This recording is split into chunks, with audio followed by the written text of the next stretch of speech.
Hello, hello, hello. I hope I didn't depress you with the last episode. No need to be depressed. Um, First, let me correct one thing.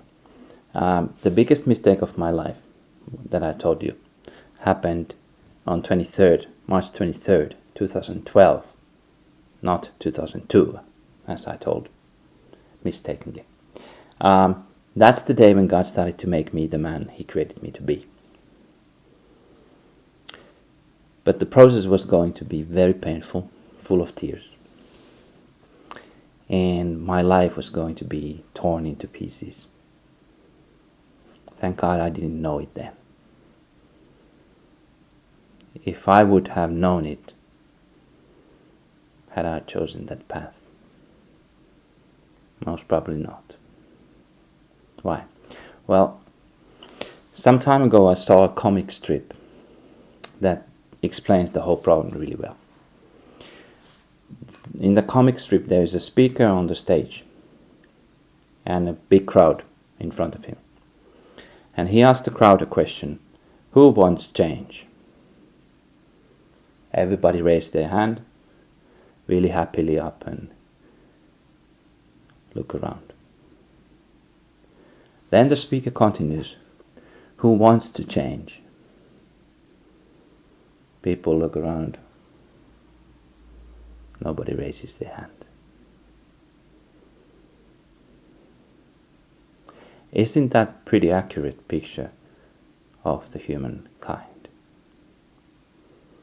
We very often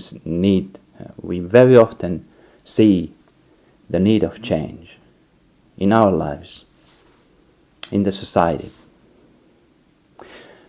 But when it's time, like Gandhi said, to be the change you want to see in the world, to change yourself or accept that you are changed, there are no volunteers. Instead, we look around and we see lots of people whose problems are much bigger, who are much more sinners than we are, who made much bigger mistakes than we did, and need to change much more than we need.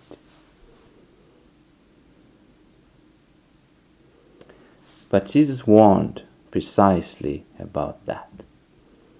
He said, I'm going to read from Matthew 7. Do not judge, or you too will be judged. For in the same way you judge others, you will be judged. And with the measure you use, it will be measured to you. Why do you look at the speck of sawdust in your brother's eye and pay no attention to the plank in your own eye? How can you say to your brother, let me take the speck out of your eye, when all the time there is a plank in your own eye? You hypocrite. First take the plank out of your own eye, and then you will see clearly to remove the speck from your brother's eye. The same applies to sisters too.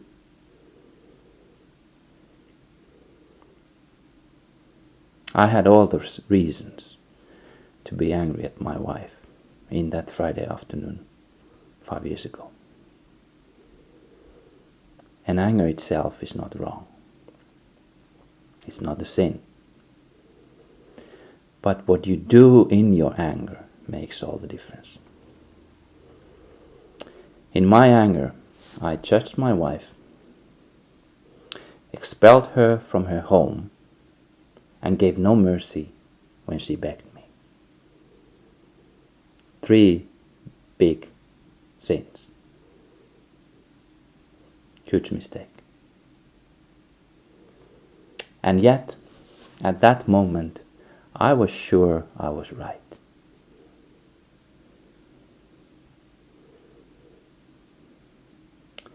Until God opened my eyes, woke me up, and showed me that it's time to take responsibility of my life.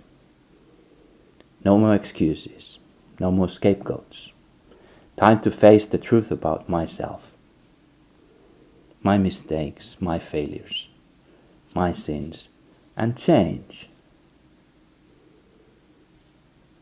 But how could I do it myself?